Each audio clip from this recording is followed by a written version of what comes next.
welcome. Good evening. Hello, hello, hello. Hi. Good evening, excellent musicians. And good evening, people watching from home. Welcome to the Goethe Institute. This was Let's Cool One. That was the opening track. I'm sure that now you're sitting at home and you're giving massive rounds of applause for the three exceptional musicians that we're hosting tonight here. That was Iman Spaargaren. Welcome. Good evening. Thank you. That was Stijn de Weet on the double bass. Good evening and welcome. And that was, hello Henning Luther. Thank you for organizing this tonight. Henning has been working extensively with the Goethe Institute. He has a long-lasting collaboration, and during the first lockdown, he was already given some chances and some opportunities to work in the space and organize different things. So he's been calling his friends, his musicians, and as you've already heard, and as you already witnessed, some of the best musicians in Amsterdam. And this tonight is the product of a few months of meetings and encounters and interactions with different musicians in this beautiful room of the Goethe Institute in Amsterdam. Welcome everyone, welcome. I'm gonna go check back on the live stream how many people are watching and if they're leaving any comments. We hope you enjoy. This is the Goethe Institute in Amsterdam, and this is the first of the jazz concerts organized by Henning Luther and his friends. We're gonna have a few more concerts coming up soon, yeah? So we're gonna have another one next week, coming Friday, and another one on the 29th. Yeah. And that's the three first jazz concerts that you organized, and then we see how far that goes. There is more information to come, there is more stories, and there is more music. Please stay tuned, please stay with us. We're gonna spend an hour in this room or so, and we're gonna play beautiful songs, jazz standards, as seen, as felt, and as expressed, and as filtered through the musicality of these three exceptional gentlemen we have tonight. Enjoy the show, enjoy the music. You too, gentlemen, enjoy, have fun. Thank you. See you in a bit. Yeah, no.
Thank you so much. That was, I'm sure that my voice is now covered by the applause that is happening at home. But if you stop applauding for a second, I will tell you that that was Henning Luther. Now you can applaud again. And that was Iman Spaargaren on the clarinet and the tenor sax. And we have also Stijn de Wit on the double bass. Welcome everyone to the Goethe Institute. Once again, welcome. This is the first of a series of jazz concerts that's going to be live streamed by the Goethe Institute and are also co-organized here and set up by the wonderful Henning. Henning, what we just played, or the two songs that we just played, if you remember, man. Lady Bird and My Ideal, right. And is this your first performance since COVID, or have you been performing during the lockdowns, or? We did perform a bit in summer when it was still possible. Right, we performed a bit in the summer, but then we stopped. Yeah, and have you performed to like under these new conditions, like you know, seated people, masked audiences, all of that stuff? Have you done it? Sure, yeah, I did. And how is it for you? Like, how is it to perform under these new conditions? I mean, it's necessary. Yeah. Of course, it's necessary. But Yeah. it's also strange at the same time. Yeah. if you don't see the emotions of other people. It's not what we're used to, yeah. And suddenly we realize how important it is to get feedback from the people that we're performing for, yeah. Especially as musicians. I'm a musician myself. I don't know if I introduced myself. Certainly not to the audience. My name is Anastasis, and I'm also a musician. And I suddenly realized that this part of the face is really really important for the audience. Yeah, we need to see this part of the face. We need to see these expressions to know what's happening. Especially like now that I've started telling stories to audiences. If I don't get feedback, I'm not exactly sure if they're following the story, if they like it, or if they just, if they're pissed at me, because if you can't see that part, it can be really intimate. I was performing in Berlin, like a couple of months ago, for the Berliner Festspiele, and there the rules were pretty set from the beginning, that there was no, like, it is advised, and no, it's compulsory from the first moment, like, you know what you're doing. So we entered the room, we could only take our masks off during the performance. So for the rest, we had to put our masks on, and the audience was coming in one by one, all with masks on. There were seated distance, like 1.5 meters distance each, and each of them was wearing a mask throughout the performance. It was the first time that I encountered an audience with masks on. And of course, as Henning said, it's necessary. It's what we have to do now. It's the rules that we have to comply with. But at the same time, I was not expecting. And I saw people marching in the room, and they were all like equally distanced. It felt like an army. And then they sat across me, and they were looking at me, and I was not sure for a full hour of the show. I was not sure if they're getting what I'm saying or if they're not really with me, and it was so intimidating. And then there was this one guy who I noticed in the room who was wearing a mask, but the mask had a print of Mona Lisa face. So it was the exact cutout of Mona Lisa's face. So the part that was covering his face was replaced by Mona Lisa's face, and whenever he smiled, Mona Lisa would also smile. And this little moment, like this little joke, this little moment of encounter that I had with this person in the audience, that he knew very well why he was wearing this mask. He was trying to make this distance a bit less. He was trying to cover this distance of plexiglass and masks and all of these necessary things. He was trying to somehow overcome them and establish a connection, be there, show up for the encounter. And this is exactly what we're doing. We have no illusions that this could replace a live performance, correct? Absolutely not, right? We are very much missing the live audience, right? But at the same time, will we stop playing music? No. Will we stop reaching out to make a connection? Nope. Will we stop being inspired to perform and play music and create? For sure. Absolutely not. Thank you very much. So with that in mind, with this with this need that is so small but is so ingrained in us, this need for intimacy, the need for interaction, the need for communication is what will keep us through, I hope, is what will keep us connected, I hope, is what will keep you watching and us playing. And let's move on to the next song. Out of nowhere, much like COVID, out of nowhere, you came into my life and you stole my heart out of nowhere. Enjoy.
Thank you so much. Thank you so much. That was once again Stijn de Wit, Iman Spaargaren, and Henning Luther. We're live at the Goethe Institute here in Amsterdam, and this is the first of a series of jazz concerts that are going to be hosted here at the Goethe Institute and going to be live streamed straight to your screen, co-organized by Henning Luther and his amazing friends. And of course, there's people. I mean, of course, you've already seen Anas, the cameraman, on the other camera, and of course, you know that there is someone operating this whole system. His name is Lode, and the six of us are in this room, equally distanced and equally happy to be here, I hope. What did I want to say? I wanted to say that I don't know, as a musician myself, I'm kind of like jealous that I'm not joining you tonight. No, I'm not jealous at all. I'm not jealous at all, but I'm really happy to see you, and I'm very happy to be in a room that live music is being performed, so that musicians meet and find each other and exchange. Thank you. And I wanted to ask you if there was any moment in your life that you doubted whether you should be musicians, or if there was someone in your family or in your environment that tried to tell you, hey, maybe you shouldn't study music, maybe you should go for, or even, Iman, maybe if someone told you, nah, tenor sax is not for you should really go for trombone, for example. I don't know. Was there anyone who kind of like steered you in this route, in this course of life, or was it always clear, crystal clear, that music is your path? You guess not? No. What was it? Oh, at first I started playing clarinet. Yeah. Back in the days, and it was a orientation course, so you could choose clarinet and piano, I guess, and trumpet. I couldn't play trumpet at all. And then there was this lady playing the violin. Uh-huh. And I had to play the violin, and she thought I was very good at playing the violin. So there was a moment in your career that you were going for a violinist. She tried to steer me into the direction of being a violinist. But And what I made you thought, throw the strings away and go back to the winds? Well, yeah, for some reason I don't feel any talking about connection with strings to touch them and to no. I rather have a reed to blow through this pipe. I like that better. Very nice. As a pianist, I can relate because I also don't like strings so much, but they're in the piano, Yeah. you know, but just Luckily. use other mechanism to hit them. You just don't want to touch them. And what about you, Henning? Was there ever a moment in your life that you go like, yeah, maybe drums is not the way, or that you were going somewhere else and you discovered drums on your way? Or it was like clear from the beginning, I'm going to be a drummer. I think it was clear from the beginning. Yeah? It was also like generations before you that were kind of like, leading the way for you? I guess. Yeah. I guess. Yeah.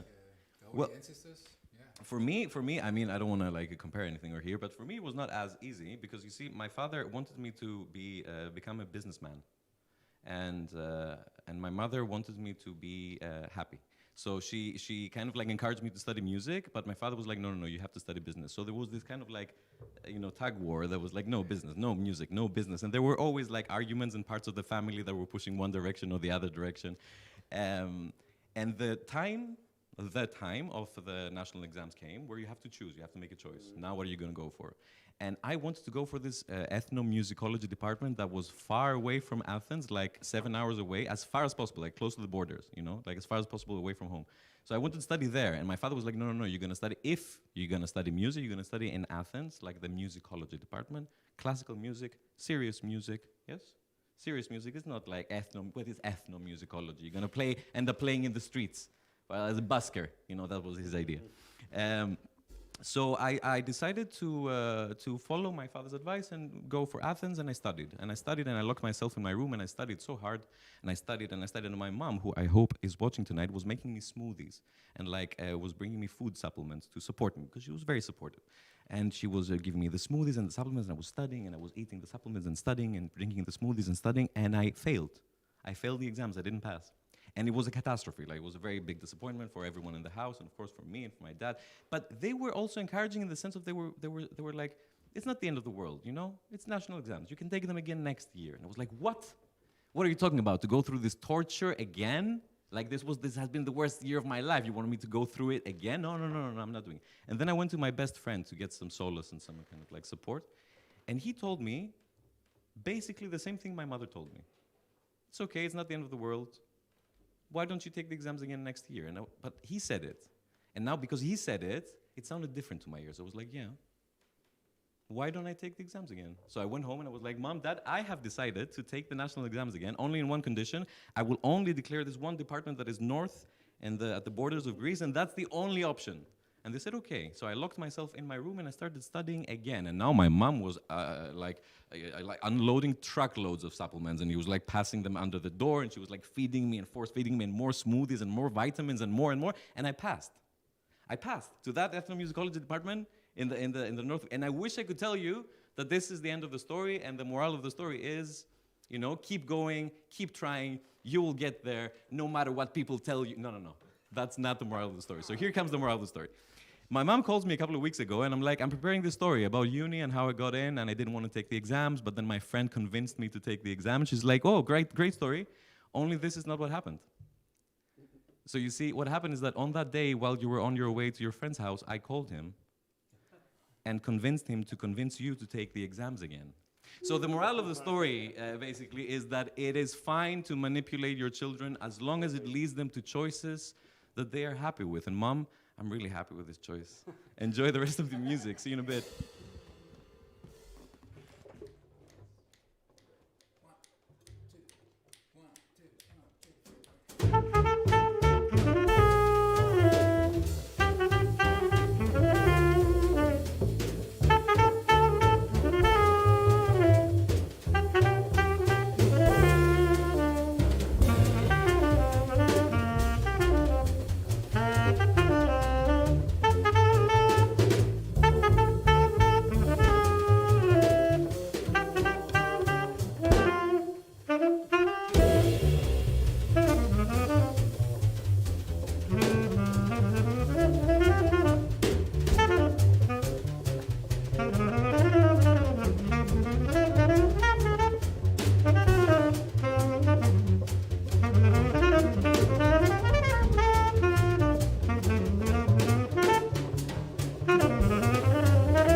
And that was, what was that? That was Bernie's tune plus T for 2. No. Not yet. Oh, not yet? You want to go for it? Go for it. Yeah? Did I just interrupt your medley? Interrupt? It's okay. Fantastic. So that was Bernie's tune, and now we're going to go for T for 2. Enjoy.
Big round of applause, big round of virtual applause for our wonderful musicians, Henning Luther, Iman Spaargaren, and Stein de Wit.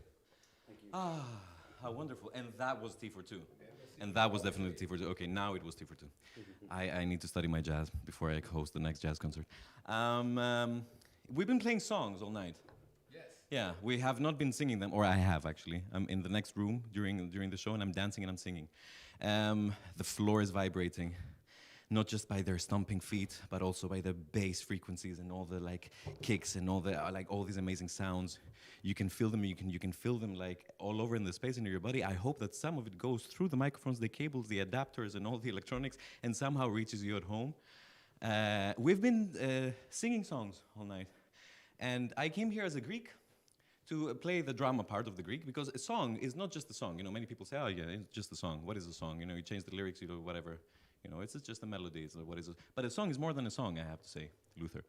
And this is why is this? Because the song, well, the Greek word for song, the one we use in Greece, is tragoudi. Tragoudi. And tragoudi might sound familiar to Dutch ears because it stems from the word Tragedy. tragedy. Exactly. Did you do your classic studies at high school? Yeah.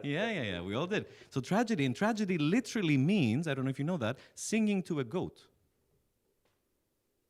Now, why would someone sing to a goat, you might be asking yourself? Well, I'll tell you why. So the people would gather in the middle of the city, and they would build a fire, and they would bring food, and they would bring drinks, and they would bring their jokes and their stories, and they would share all that in the middle of the town. And they would party, they would sing, and they would laugh, and they would drink, and they would dance. And at the peak of the night, each of them had a chance to get a weight off their chest. So whatever that unforgivable guilt was, maybe you mistreated your wife, maybe you hit your child, maybe you were unfair to a customer, I don't know what you did, whatever you couldn't forgive yourself for, you could take this guilt and you could put this guilt into a goat. And then you would slaughter the goat and you would roast the meat and offer it to the gods. Now, would the gods eat the goat meat? Of course not. They would not, because they're vegetarian, as we all know. But they would forgive you. They would be appreciating the gesture, and they would be pleased with the fumes and the smells, and they would just let you go party with your friends. Tragoudi is the few words that you sing into the ear of the goat before you slaughter it. Whatever unforgivable guilt, whatever sacrifice you didn't make in your life, whatever sacrifice you couldn't make in your life, you sacrifice that goat instead, hence the idea of the scapegoat. Now, thousands of years have passed since then, and many things have changed. One for sure, we don't slaughter goats at parties anymore in Greece, but many linguists and historians and authors have tried to find this connection between tragoudi and tragedy. What is this weird ancient Greek word, and how is it connected to the modern Greek word that we use for song? Tragoudi and tragedy. And from all the theories and all the analysis that I've read, there is one that I particularly like, which says, what is a song? What is a song? What is a song other than the I love you, I didn't tell you when I had the chance? What is a song other than the hug I didn't give you before you left, the goodbye I didn't wave even though I had the chance? What is a song other than the apology I didn't offer when I had to? What is a song other than the sacrifice I didn't make in my life? And by singing this little song, it feels a bit like I made the sacrifice. We're gonna end with a song that has some fabulous lyrics, and it's called, what's the ending song that we're ending with, Henny? Here's That Rainy Day. And to give you like a couple of lyrics that maybe will bring a bit more depth into this idea of like a song is a sacrifice that I didn't make, right? So this is the ending song for tonight, and it says, I should have saved those leftover dreams. Funny, but here's that rainy day they told me about, and I laughed at the thought that it might turn out this way. Where is that worn-out wish that I threw aside after it brought me my love so near? Funny how love becomes a cold, rainy day. Funny that rainy day is here. Thank you very much for joining us tonight. Thank you to the exceptional musicians, and thank you to the Goethe Institute for hosting us. This was the first of a series of jazz concerts. Tune in next Friday for the second concert from Iman Spaargaren, Stein de Wit, and Henning Luther and the Goethe Institute. We wish you a very good night and hope to see you all soon.